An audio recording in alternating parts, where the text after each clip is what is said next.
Hey, thanks for tuning into the Zelos Podcast. I'm your host, Rocky Snyder. This week, I invite back Katie Guillory.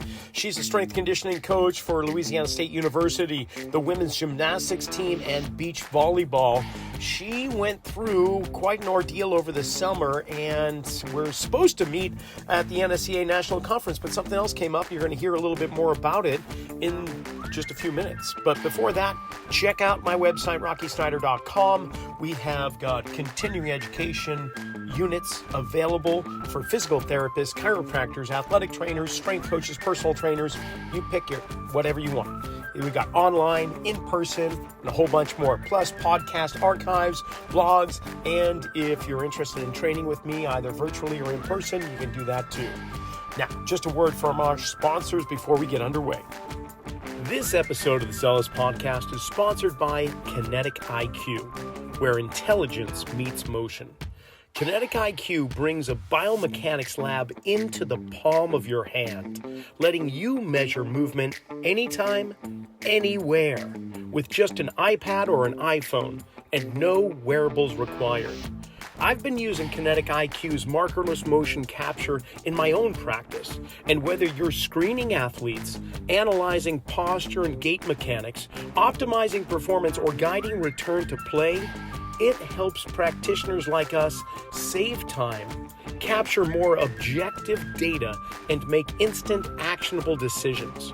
So to learn more about how Kinetic IQ is shaping the future of intelligent movement, visit them at kinetikiq.com. That's KINETIKIQ.com. You know, I can't tell you how thrilled I am to have Metabolic Elite be one of the sponsors of the Zelos Podcast. You know what makes Metabolic Elite different is their commitment to real results. I've seen a lot of supplements and performance enhancement things over the years, but they pair clinical experience with innovation, like Lipitab, their proprietary solid-state liposomal delivery system. It's a chewable format which enhances absorption, like nutrients like BPC 157 and synapses. They're delivered more efficiently in the body, supporting recovery, focus, cognitive health. Their formulas go beyond the basics, solving performance health challenges at the system level.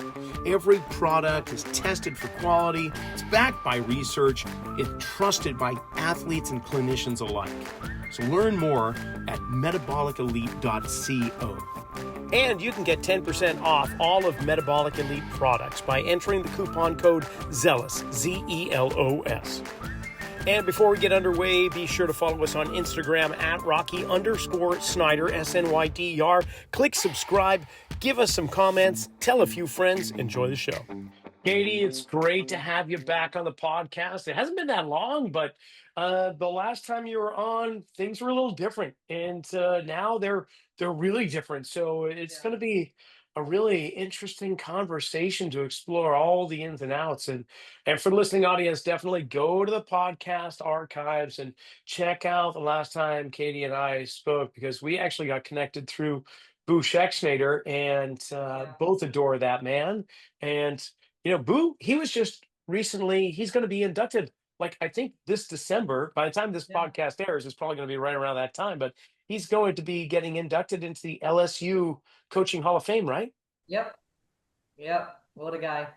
Dang. Well, they better put a little room on that shelf for another one, because I think in a few years you'll be up there with him. Give us an idea. What's going on in your world? Yeah, where do you want me to start? Well, how about this? I'll start it off. So, last summer I'm doing this 2-hour workshop on open and closed chain foot mobilization for the NSCA's national conference. And I get this text from you, all bummed out, that, oh, something came up. I'm not going to be able to be there to assist you in the workshop. And man, I'm really bummed out. And so why don't you tell everybody? It was killing me to oh, well, what happened? And then you tell me what happened, and you're like, yeah, well, that's all right, but I'm really bummed out about not going to freaking Kansas City and meeting you. So anyway, what happened that you couldn't meet me in Kansas City? Yeah, the morning was July 4th, 2025. I go out on some jet skis with some buddies. Um, we wind up hitting a big wake in a small canal, and all that to say, winded up airborne off the jet ski. And unbeknownst to me, the rope that was attached to the back of the jet ski got tied up around the lower half of my leg. And I'm assuming in the air or sometime when I hit the water, the rope was tangled up in my leg, and the other end of that rope was attached to a jet ski, still going with my buddy on it. Um, and it pretty much severed my leg underwater right there, and had no idea at least for another 2 to 3 minutes until I went to step up on the jet ski when he finally came back around to get us. And that's when I realized I had been bleeding profusely underwater, and the bottom half of my leg was hanging on by one tendon, and because of it being tangled in the rope.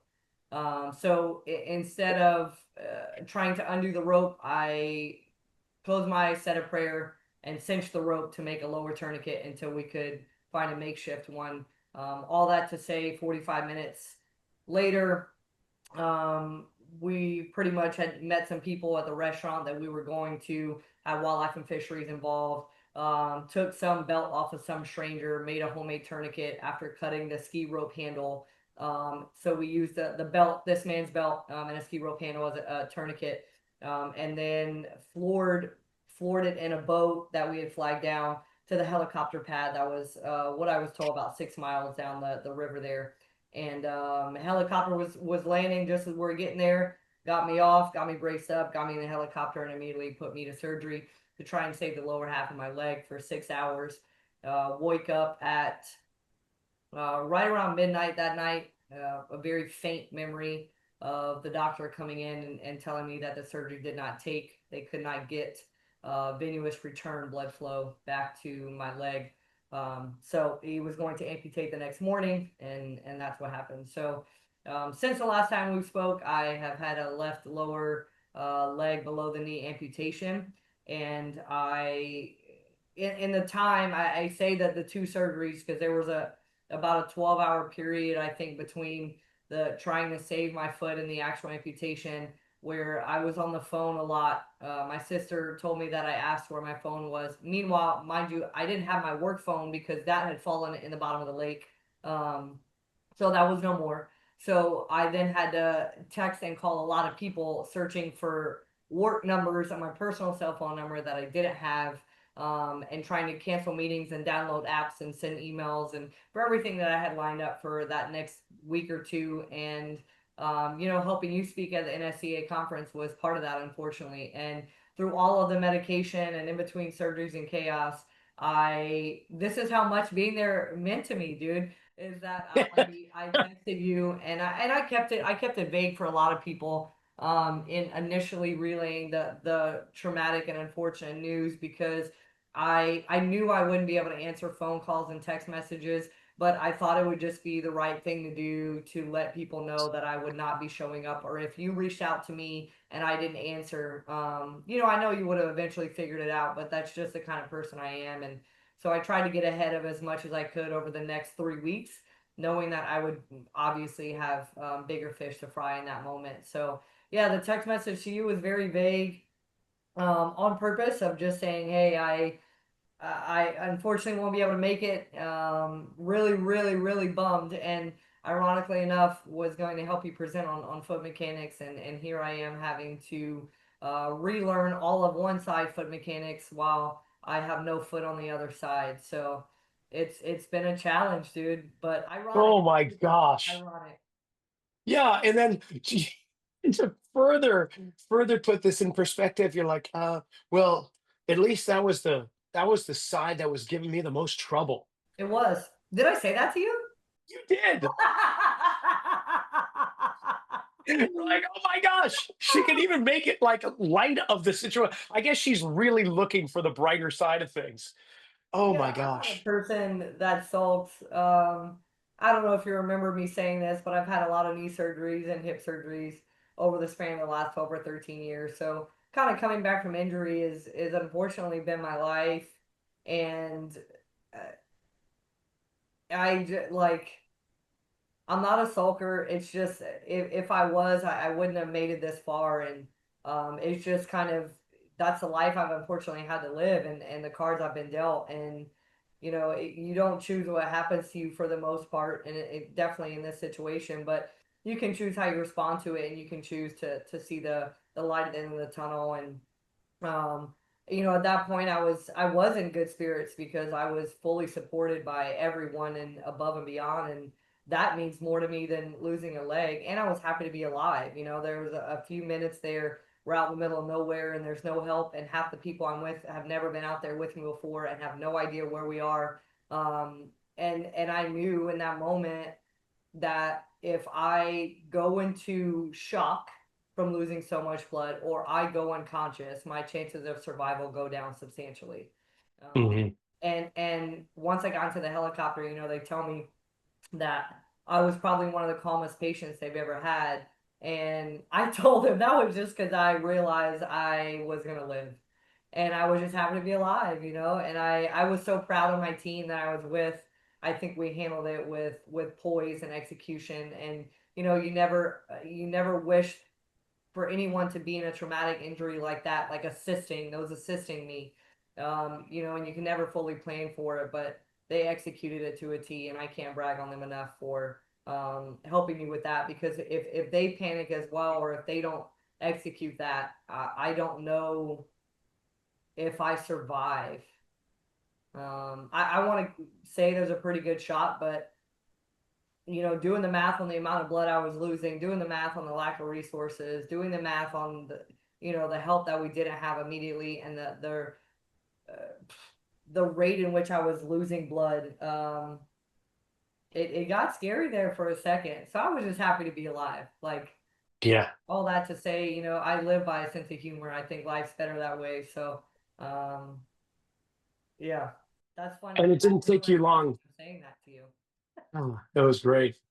But it didn't take you long to get back to coaching. Now, for a listening audience that haven't heard our previous conversation, Katie is strength conditioning coach at Louisiana State University, LSU Tigers, primarily women's gymnastics and volleyball.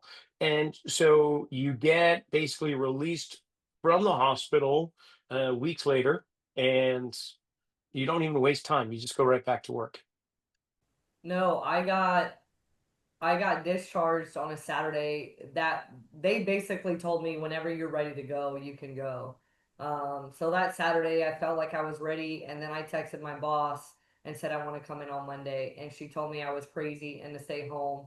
And then I had a more serious conversation with her and just kind of asked her, like, told her how much it would help my mental health and how much I loved what I did, and I missed the athletes, and I missed being there. And I knew I probably wouldn't be of help. I didn't want to step on anyone's toes. I wanted it to continue to run with their guidance and oversight. But I just wanted to be there. I didn't want to be in the hospital anymore. I hadn't seen daylight, in 15 days. I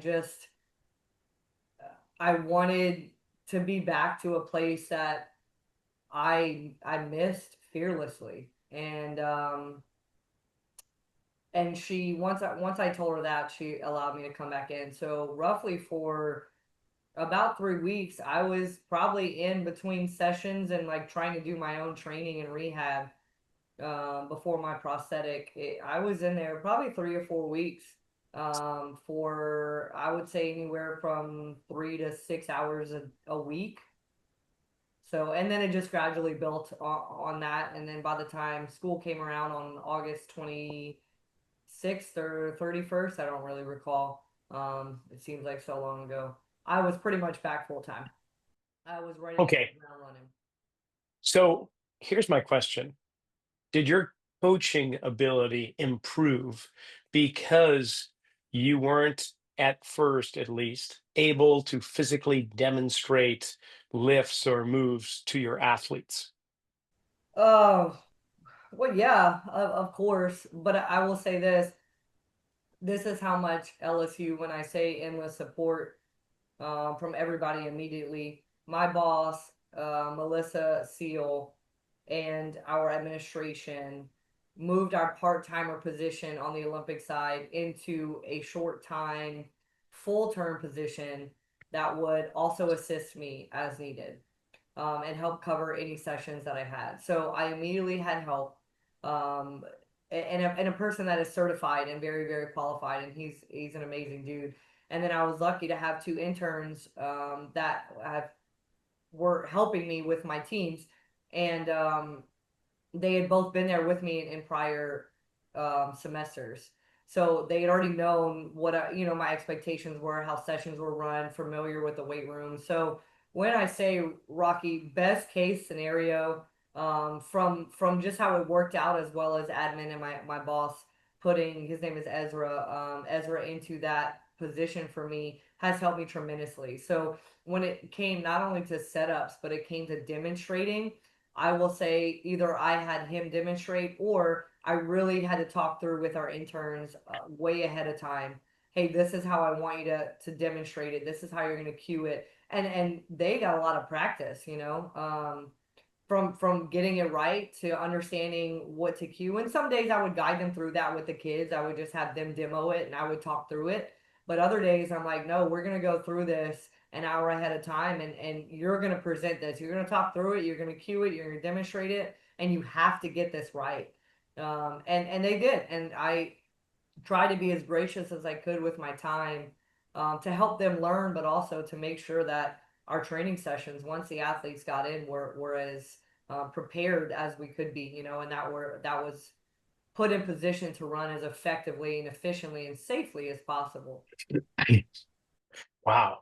And we're talking some high caliber athletes. I mean, the LSU women's gymnastics national champions in 2023, almost 22, back to back, 24. 24, sorry, almost back to back championships this year, very close. And volleyball also did quite well, did they not?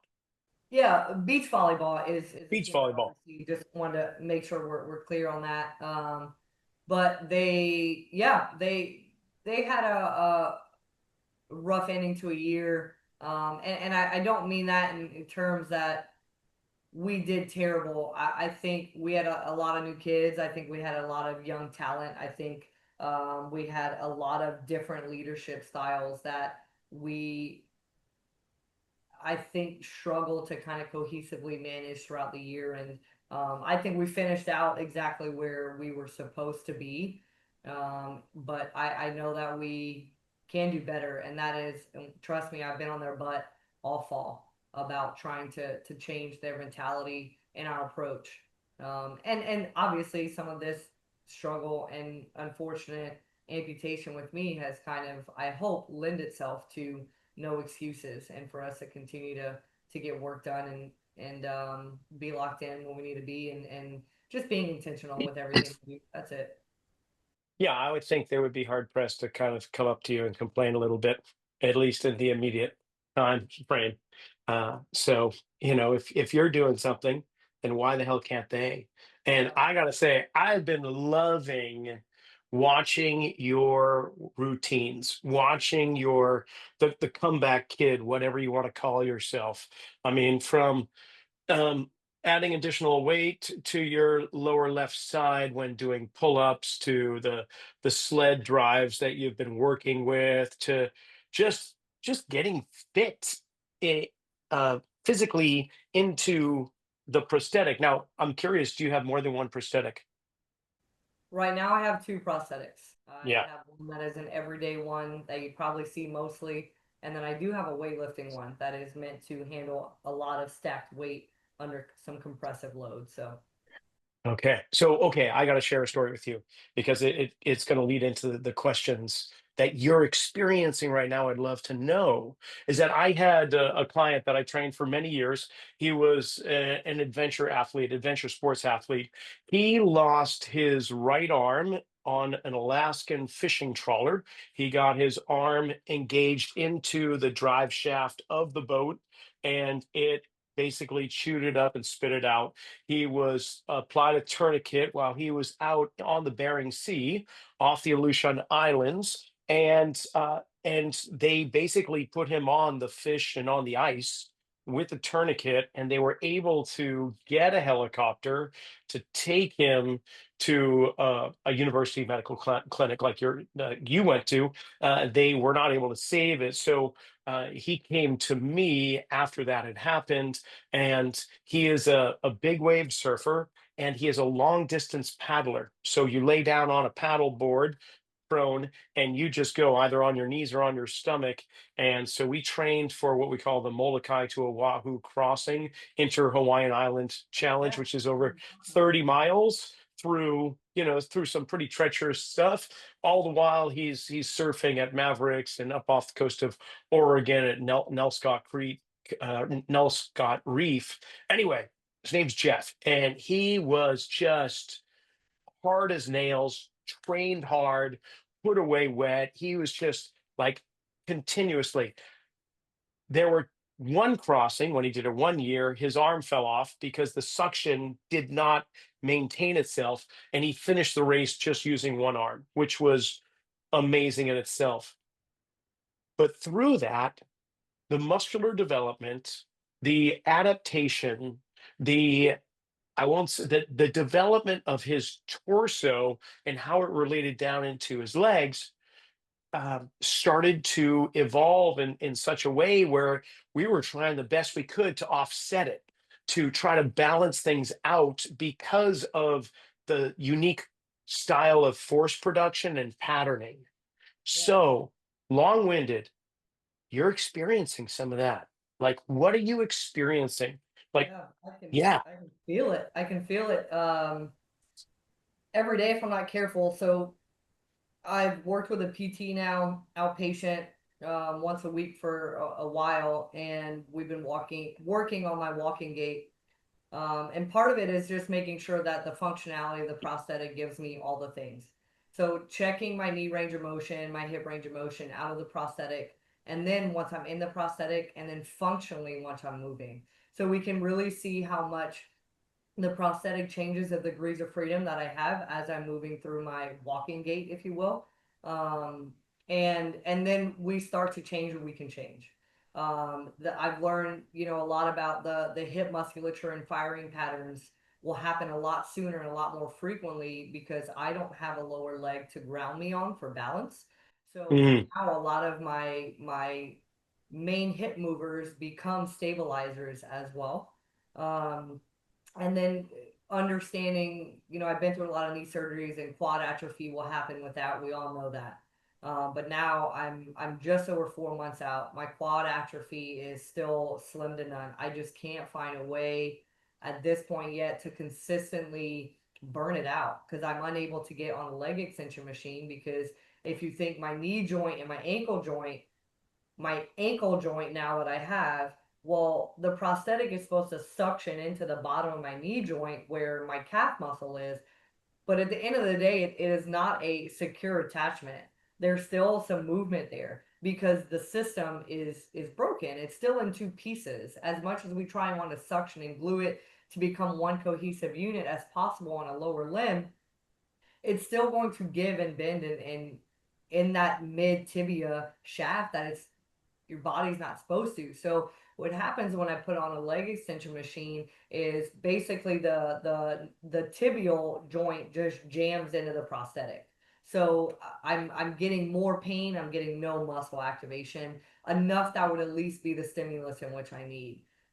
So we've been struggling. My athletic trainers at LSU, we had done BFR for a while before I got my prosthetic, or really kind of the week of, and it got so painful because I was ready for the weight of the prosthetic, but we're running to the same problem where they cut the tibial bone. My tibial bone is now about, I will say, 4 inches. this Yeah. long at You the got your end. fibula too? Tib and fib still there, or they Yes, removed the yes. fib?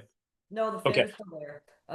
And then that's another topic because that's just in the back, kind of so free in Floating. motion that it is. Oh man, it's crazy pain if I'm not careful with keeping up with my socks and stuff Yeah. socket. But um, the tibial head, the bottom now of that just keeps jamming into the socket because that's the only hard structure. After that, it's just soft tissue and fascia.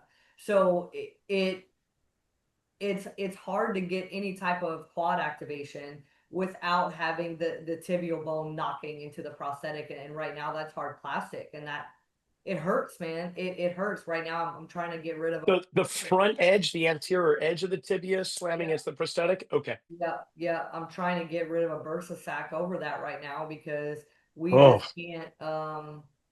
Yeah, I can't find a way to do it, and I can band it. We've tried to makeshift a bunch of stuff. I mean, I'm doing burnout sets of like upwards of 200 on some short arc quads, and I'm still it. I can't even get to a point where I can feel a burn, you know. So trying to do some research there, and hopefully, you know, if anyone listening to this has any advice, feel free to shoot it my way because we're trialing and erroring just about every day. So yeah, VMO activation is been the really the limiting factor right now because that has started to play into a slight off tracking of my kneecap. Um, and in the prosthetic, you know, your kneecap fits in this little U shape, and your kneecap sits right here, so there's not much room to move up and down or around. So it's got to be snug enough to hold your kneecap in place, but not too tight to where it can't move as your knee bends and extends with flexion and extension. So we're working through that every week with my prosthetic rep.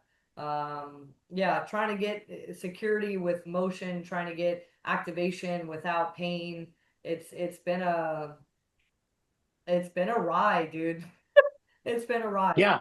So that's the main focus right now, and it's I'll be honest, it's a little bit depressing. You know, we wear Whoop as a beach volleyball team, and you know it has your like Whoop age on there, and I was doing so well about my physiological age versus my biological age, and after this injury, just seeing that creep up to basically meeting my biological age where it's at, it's been sad, and I can't um you know, I can't let it consume me, but I've gotta keep going with what I need to keep going with. You know, I can sit here and do conditioning all day, but that's not helping the priority be the priority with my quad. You know, that I need the musculature there for a firing sequence that is going to help me and my walking gait become better and more stabilized, and more balanced. So all that to say, I can feel it in my back a little bit. I can feel it in my hips a little bit. Um, you know, my prosthetic right now is like in terms of some funny comedian, a bent back paper clip. So, which if you watch the video, you've seen it. Um, it's got a little bit of give. So it's meant to have a little bit of coil and recoil to provide some elastic energy, Sure. that an ankle joint is supposed to. So if I'm not careful and I don't have that side, meaning my left side of my lower half, really braced and actively trying to think about grabbing the ground when I walk on that side, it'll collapse. And as you know, once that side collapses, the hips go off, then what happens to the shoulders? They go. So I find myself leaning and I'm walking like a massive with a massive limp. So when the days get long and I start being in a lot of pain at the end of the day, Yeah. people can tell now, you know, that I'm in a lot of pain by the way that I walk. So, What's crawling like? Out of curiosity. um, with my weightlifting foot, not great because it's so hard and so narrow. If I leave this prosthetic on that I have, my everyday prosthetic, and I put a shoe on it, it it's I will say it's one of the better options, but it's not great. I still have a lot of tibial pressure down. I can't load that side enough to get stable because Without the prosthetic. um you know I crawled today and it is weird. It's weird. Yeah. Doable. It's very doable. You know, you're just on your hands and your knees. Um, the doctor, one of the doctors, after surgery, did some nerve damage on that side, which I'll leave at that. Probably my biggest PTSD out of all of this. Um, and it was on the front side of where they sutured up. So basically they took my calf, they wrapped it underneath and then sewed the front line. So if my leg is just hanging in front of you right now, it almost looks like a smiley face kind of at the bottom. And that's where the suture line is, and obviously that's where they cut all the nerves and the fascia and all the blood vessels. So one of the doctors ripped off some stuff too soon and did a lot of nerve damage up front. and it took a very long time to heal, and that spot is still sensitive. So when I'm doing crawling on the Mm. ground, I'm hesitant to let anything, without even realizing it, hit the ground or hit that one spot. Trying to work through it every day with myself and then my PT of doing some real desensitization work, and trying to get better at just trusting myself or it to come in contact with anything, without guarding that area. So Mm. And okay, the prosthetics that you have, they're not weight equivalent to a lower leg, are they? Most of them these days are carbon fiber, Kevlar, cast aluminum, something of that nature that's truly light. So you're not getting the slowing of the hip. Like you say, you feel like you're moving too quickly at times through that side. yeah, good question. The permanent ones are light. And what I mean by that is the prosthetic itself. So if you look at the lower half of the actual prosthetic, which is supposed to be my foot, and the upper half that connects where my leg goes into is a socket. Those two things are different, and I don't think a lot of people understand, um, that your socket obviously is a part of that weight. Your socket, once you are fitted and your shape of your stump is stabilized, then they give you a kind of a carbon fiber casting of that to put in your prosthetic. So the whole thing together is as light as it can be. But right now I'm still in a temporary socket because I'm still sizing down. So it's like a heavy plastic. So all in all, I haven't had a prosthetic yet that weighs less than 5 pounds. And you're like, 5 pounds, that's not a lot. I'm a small little girl, and like you look at, you were to weigh my leg below the knee, it's a lot less than 5 pounds. And every half pound matters with that. So Yeah. I'm hoping that I can get something closer to 3.5, maybe 4 pounds by the end of this. Yeah. So aside from this, I won't say consuming, but taking up a good deal of your mental energy and your physical time and so on. How do you balance that with your coaching right now? I'm curious. Man, I mentioned it. Whew, it is literally, it has shifted and broken every system or thought process or preparation pattern that I thought that I had. Because Tell me, what do you mean? I can wake up, you get into a rhythm. Let's say before this happened, you get into a rhythm, you have an idea what your schedule's like, your rhythm, your wake times, your sleep times, what every day is going to kind of be like.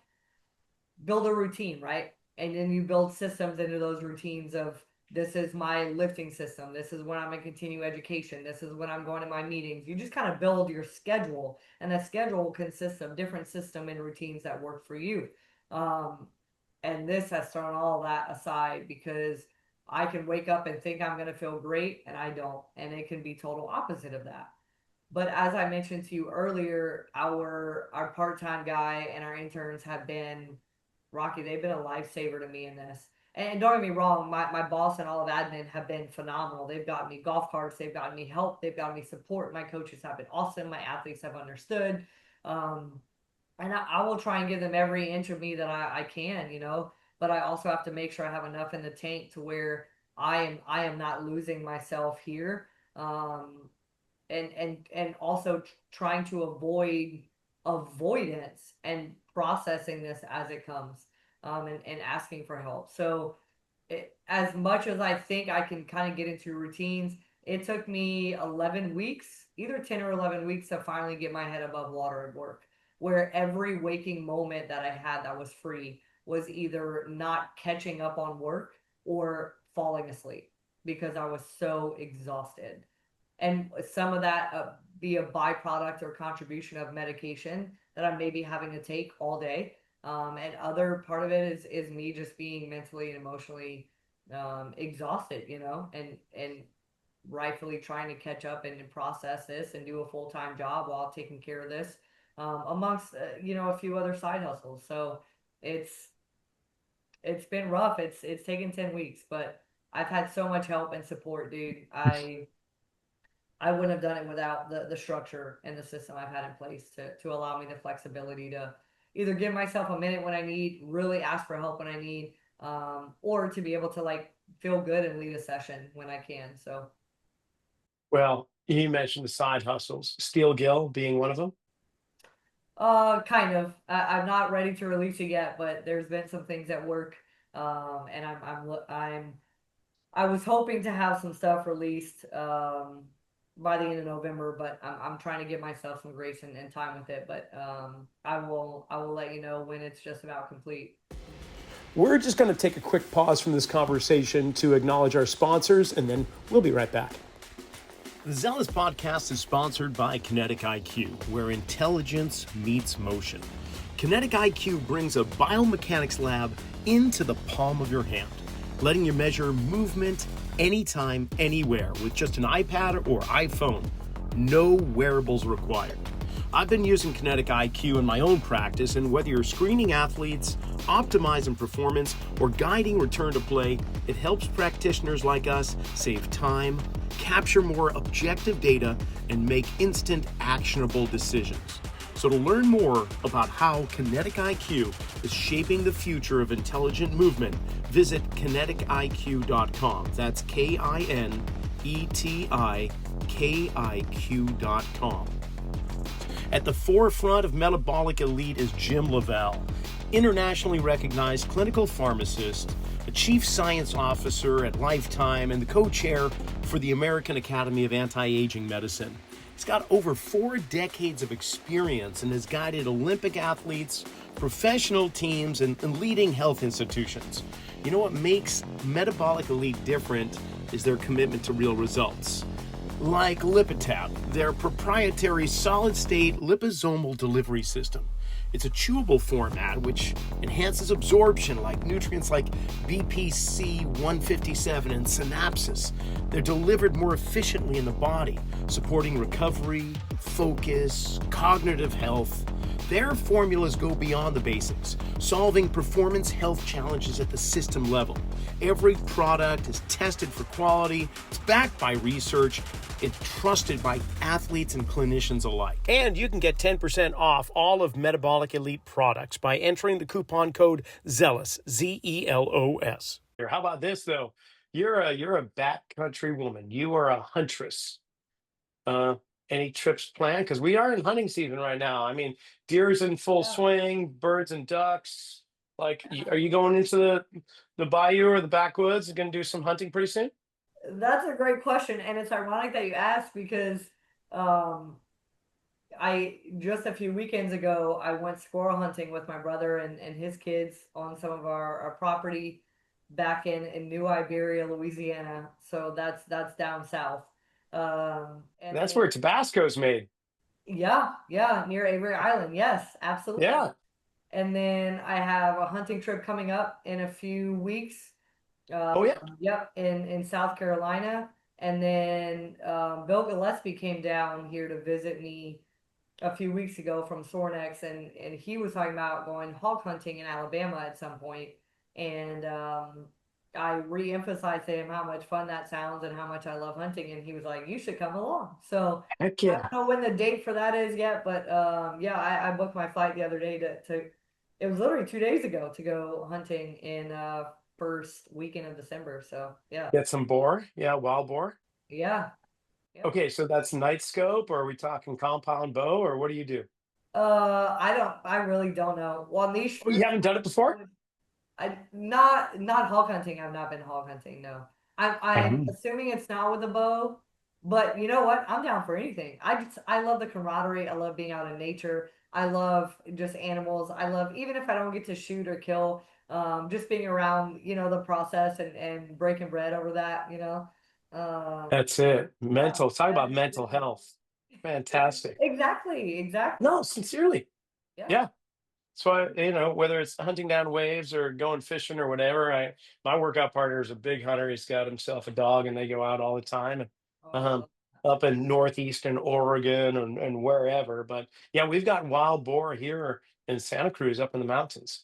And if no you way. get on somebody's property that allows you to, Yeah. well, it's eggs and sausage for breakfast, so it's all good.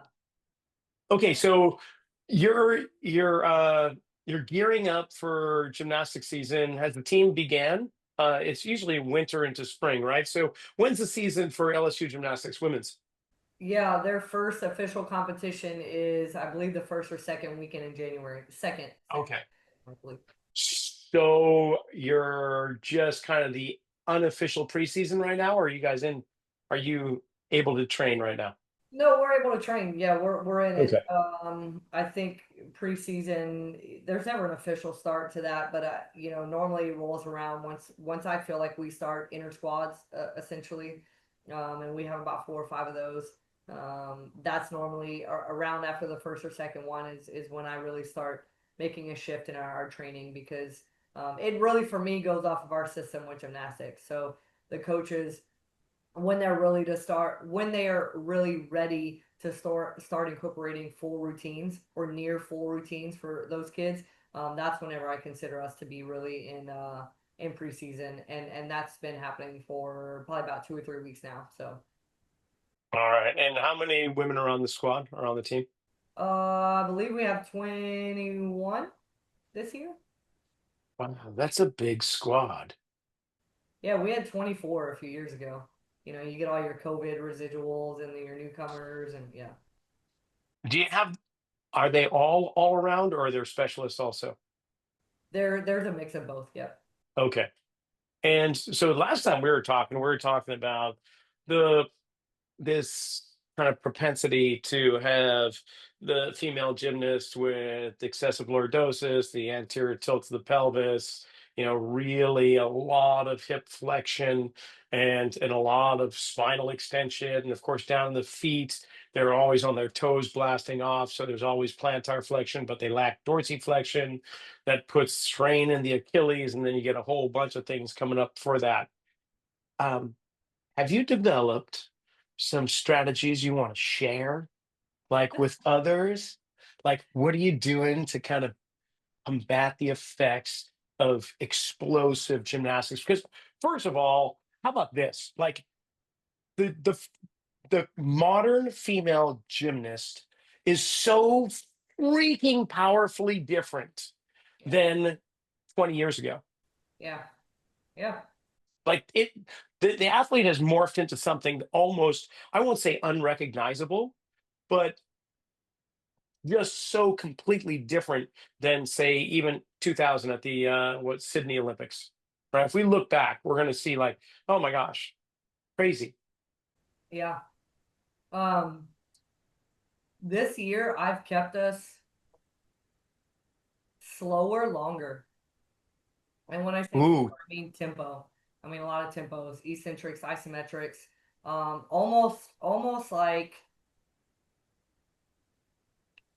I still, you still go through your triphasic cycle, if you will, but I've almost taken Monday morning. So really my big two lift days are Monday mornings and Friday afternoons. So I'm the first person they see and the last person they see in the week as our two major training days. And I've taken Monday mornings as I hate doing mobility with them, and they don't know the difference, but to you guys who do, they're hypermobile already. But yeah. when I say mobility, we know we're looking at active and passive mobility, and we're looking at what the brain can control in ranges of motion. So we're looking at controlled articular rotations, things like that. So I take a little bit more time in our warm up to do things like that, and then that's really kind of like our lower intensity isometric day. And then what we Mm. do on Friday afternoons after we're done and they have the weekend to recover is I've really tried to hammer them home with eccentrics, and doing that in floating heel positions, doing that in knee over toe positions, doing that in somewhat of spinal loaded positions as much as I can, because I know once I get in the season, I'm really not going to be able to do that. And putting, if for example, if we're looking at squats, doing bilateral squats, doing unilateral squats, doing split squats, doing floating heels squats, doing Zercher squats, doing Hatfield split squat, floating heel, eccentrics. And then if I wanted to even do for those who are coming back from Achilles injuries, or have had them in the past, or I notice have had um, accumulating asymmetries that are symptomatic, I kind of do a little bit of both, where we're kind of getting some collagen tissue remodeling. We're kind of getting some time under tension, especially if they're not doing a ton of gymnastics at that time. So trying to prepare them for the preseason in which they're going to probably accumulate a little bit more spike and load than I would foresee someone else who has been going a little bit more steady. So I say I've kept us slower longer. I've kept us with a good mix of contralateral and ipsilateral work, um, more so than normal, and just building a better, robust core, integrating in with the shoulder. Um, and I'm curious to see how it plays out, to be honest with you. I've done a lot more if we're really focused on postural positioning. I've really looked at, like you just talked about, anterior pelvic tilt. We looked at lordosis.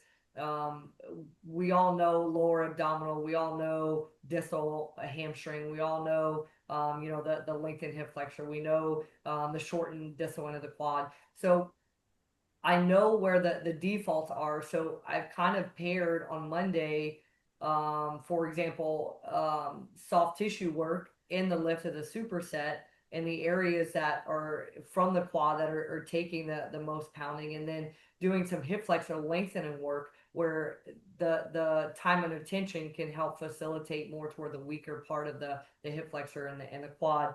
Um, and then from an Achilles standpoint, I've tried to do a little bit more locked knee stuff this year. I talked earlier on the summer to a guy named Kyle Simmons.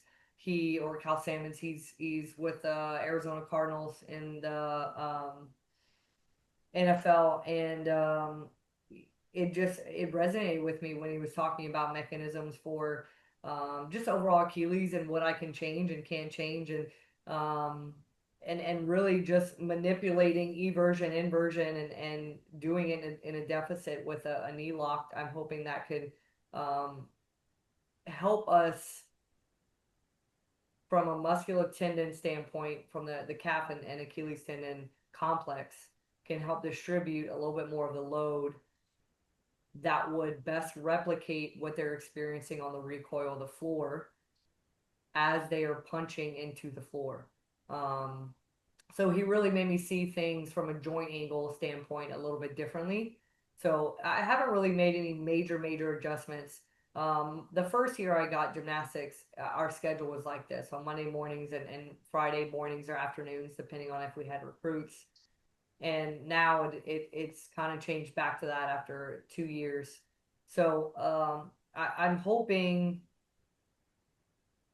fingers crossed that we can at least alleviate some soft tissue injuries and then some tendon injuries, and then um, what comes next is really trying to dive into um, your analysis of human movement in motion. I think a lot of what I've learned from you in terms of at least, using the wedges and then the tripod foot and how that affects everything up the chain.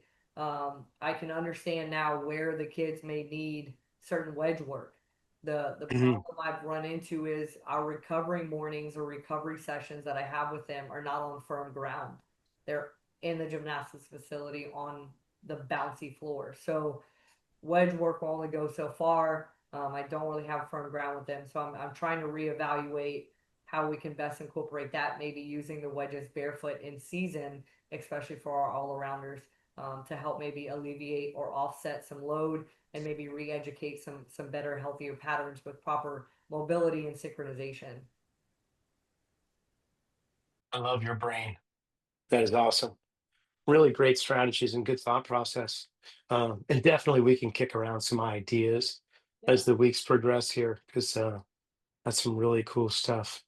Um, okay. And then with your beach volleyball, I could see there being similar carryovers because the surface or environment, the play environment is going to be in some ways rather than bouncy, it will be more absorbing and chaotic, obviously. But there's still a tremendous amount of lower leg work being done there, but obviously throughout the body. Are you taking a completely different approach, or you're kind of keeping with the same framework, just applying it to what they need? I would say just in general, knock on wood, that our beach volleyball kids are a lot healthier in nature than our gymnasts. There's a lot of athletes that are healthier in nature when comparing them to gymnasts. And yes, the absorptive qualities of the sand help our beach kids not only with really functional ankle mobility, but it on the downside of that, you got to understand what they're losing. They're losing what gymnastics is getting overdosed. So gymnastics has an overly buoyant floor, and then beach volleyball has an overly absorbent floor. So you got to understand on the stretch shortening cycle, they exist on opposite ends of the spectrum. And gymnastics are going to be way more tendon driven, hence all of their tendon injuries. And then beach volleyball is going to be a lot more muscular driven. So our training will definitely reflect that, and gymnastics uses a lot more elastic energy repetitively, and beach volleyball uses a lot more visually cueing because they have a defensive side to their game.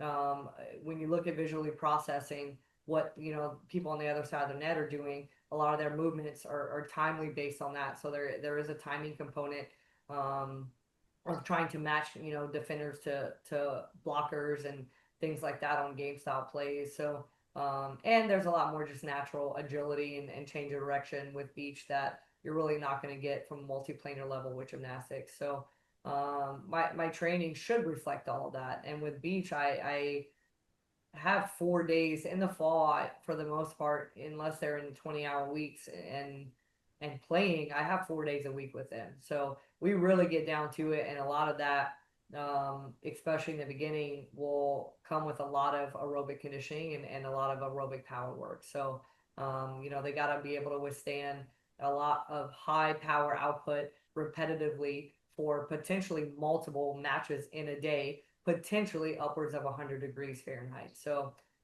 we got to make sure they can handle that. So glycogen storage is real, power output is real, and being resilient to that and that heat is real. My gosh, I'm so jealous of you. I mean, you've just It's a got cool job, dude. I'm not gonna lie. it's a cool job. Now do you understand why I want to get back 2 days after I got out of the Oh, hospital? heck yeah. Heck yeah. I'd actually get the gymnastics team out in the sand and play with some of those volleyball players so I you could take them wish. away. I wish. Yeah, that'd be I don't so want fun. to. But I thought about that a lot, and I do early on in the summer, as we approach, gymnastics gets done in mid-April, right around early summer, so mid to late May is whenever I kind of pick back up with them again, and we'll do just sand walking and jogging and Mm. shuffling, and and they're like 20 minutes in the sand, that's it for today. I'm like, that's it, bro. They're smoked after 10 minutes of just walking in the sand, just Right. using a complete, like we talked about, surface, a complete opposite end of the spectrum, will kind of force hopefully some degrees of freedom within the ankle or the foot itself, um, Yeah. and help them get off of their toes a little bit and get onto their heels and in their arches, and Yeah. interesting. Disrupt some patterns all the way through the Yeah, system. yeah, Unbelievable. Katie, this time flies by. Every time I chat with you, it does. it does. I adore you. And man, you're such a survivor on so many levels and a champion, even more so. And I know that you're helping others to overcome adversity, whether it's on a gymnastics mat, a beach court, or for that matter, just people out in public. So you're just a true hero. I can't thank you enough for coming back on and sharing your truths and what's going on. I appreciate that genuinely. This has made me realize a lot about life and what legacy I ultimately and specifically want to leave, and that's been cool to kind of recalibrate. So I got to thank you for continuing to want to invest in me and think that I'm cool enough to want to be my friend, because I don't think I'm that cool, but I appreciate that you think so. And I'm not a hero. There are plenty of people who fight for this country day in and day out, and we'll never know their names, and um, I, I don't like to compare myself to them, but I will say if I can be a light to the world, or motivation to one day for one person who may be struggling. That's what I want to do, and that's what I want to be about. And I want to live a life of no excuses, and I want to be able to let people see that by the way that I live, not necessarily by what I just say. So that means a lot. Right on. Well, thank you. And there we go. Another episode in the books. Man, Katie is a force to reckon with. And what she does with her players at LSU, amazing. Checking her out a little bit more. Can't thank her enough for coming on, as well as LSU for making this happen. And I just want to have one more word from our sponsors and check you out next week. Remember to check out metabolicelite.co. Check out all the products they have on their website. Synapsin Pro is something I've been using to help stay focused without having to over-caffeinate myself. It keeps me in the zone so I can just really hone in on the things I need to achieve without feeling like, man, I gotta reach for an energy drink every 5 minutes. Metabolicelite.co. And don't forget, Kinetic IQ. They've got markerless motion capture for morons like me. I can use their product with my iPhone or my iPad. I can look at posture analysis, movement analysis of any exercise, gait analysis. It gives me everything I could possibly want when tracking people's movements. So, check out kineticiq.com.